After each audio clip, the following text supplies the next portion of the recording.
Yo, Sanchez here, and this is my recap of a game against International Master Ashkeef, who is in person Nasser A. Saeed.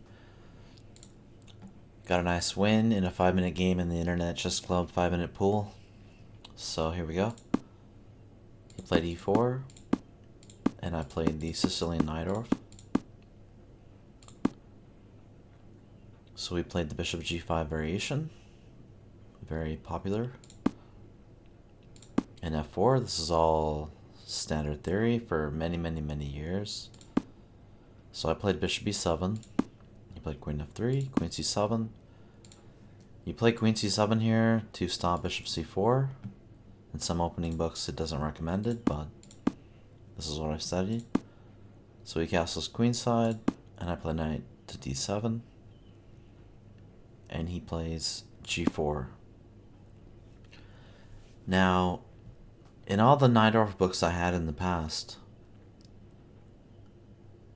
they recommended something like b5, and you get into various variations where black is basically struggling to hold on.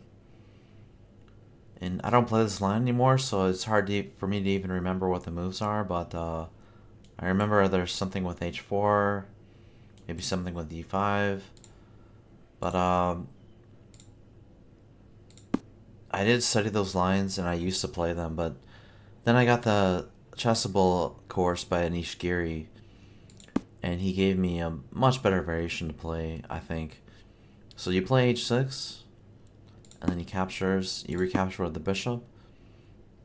And in the past this would have been considered bad, but the way Anish Giri plays it's pretty good. So he played pawn to h4 and he wants to play g5. So we play knight b6, and the reason we play knight b6 is we want to play bishop d7 and castle queenside. And there's pretty much nothing white can do to stop that. There are some tactical variations, but they don't work out for white. So black is guaranteed at least a playable game. And a lot of the time, white will make some kind of mistake or give black too much activity. Maybe push these pawns on the king side in the wrong fashion. So knight b6, he played bishop e2. And the main variation goes knight b6, g5, bishop takes, rook takes, queen c5. And here, when I submitted these games for analysis to International William Pascal, he said that this looked bad for black. But actually, this is the main line in the course. So I think a lot of players don't know this variation. They've never seen the Anish Giri's course. They've never encountered this variation, so they underestimate it. So let's get back into the game. Bishop e2. Now if I were to take on d4 and he takes with a rook, he can get this other rook to d1 quicker because he's moved the bishop out of the way. See, in the main variation, without bishop e2, with g5, bishop takes, rook takes, queen c5, now white can't play rook d1 in one move to protect this rook, so he has to play something like rook d2, and so black has basically gained a tempo. So bishop e2 is an attempt to save on that, and I don't remember what Anish Giri recommended, but I just played bishop d7, g5, and bishop e7. And then he played rook g1, getting on the g file, and I castled queenside. So he played g6,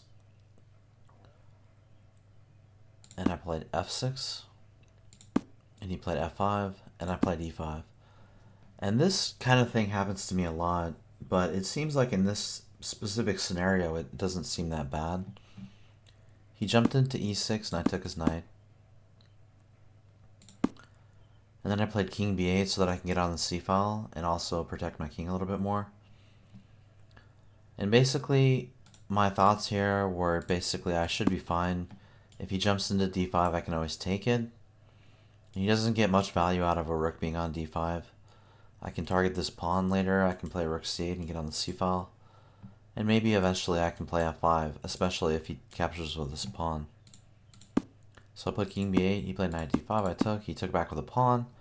So now I'm really thinking I gotta play f5 here. not only does f5 give me this diagonal for the bishop and the potential f6 square, but these pawns on f5 and e5 are they're unique in my position. They're two connected pass pawns that are free to advance, whereas he only has one connected pass pawn that can advance. So it's actually very powerful, and if he allows me to play f5, it's going to be game over. So I played rook c8, queen b3, and with queen b3 he defended the mate, but he allowed f5, so maybe he should have played rook d2 here. But he played queen b3. Actually, I didn't play f5 yet, I played king h8, because he was threatening bishop takes a6. So rook g3, and I played f5. And he played rook c3, and I played queen a5. That just seemed like a good square for the queen. And I'm ready to either take this pawn, or play bishop f6, or start advancing these center pawns. Check. So he captured, played h5, defending the pawn. And I played e4. And I'm trying to advance these pawns in a way that he can't blockade them on the light squares with his bishop. So I advance with the pawns on the light squares first, and then advance the dark square pawn. So king b1, f4, a3, f3. And I played queen c5, so I can play e3.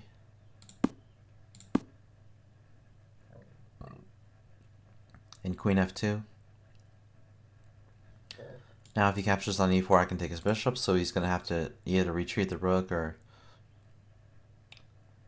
I didn't actually see during the game that maybe he has queen e3 here, but I guess I would just drop the c2 pawn, so...